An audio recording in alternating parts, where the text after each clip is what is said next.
ইরানের সঙ্গে পারমাণবিক কর্মসূচি নিয়ে যুক্তরাষ্ট্র আলোচনায় আগ্রহী বলে জানিয়েছেন মার্কিন বিশেষ দূত স্টিভ উইটকফ।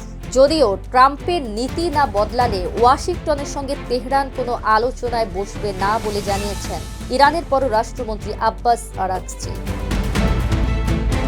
সম্প্রতি নতুন পরমাণু চুক্তিতে সম্মত হতে ইরানকে 2 মাসের সময়সীমা বেঁধে দেন মার্কিন প্রেসিডেন্ট ডোনাল্ড ট্রাম্প। রাজি না হলে তেহরানে হামলারও হুমকি দেন তিনি, যার তীব্র সমালোচনা করেন ইরানের সর্বোচ্চ ধর্মীয় নেতা আয়াতুল্লাহ আলী খামেনি।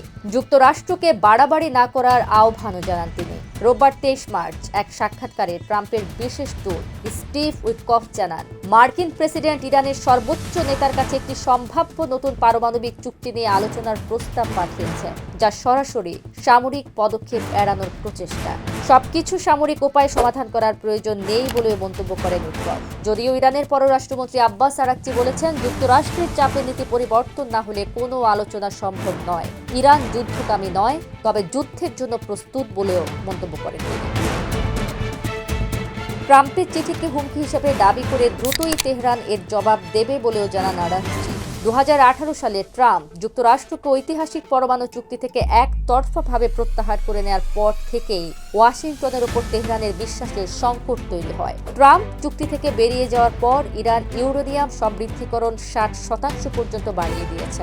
যদিও পুনরায় হোয়াইট হাউসে ফিরে আসার পর থেকে ইরানের সঙ্গে আলোচনার ইঙ্গিত দিয়েছেন ট্রাম্প।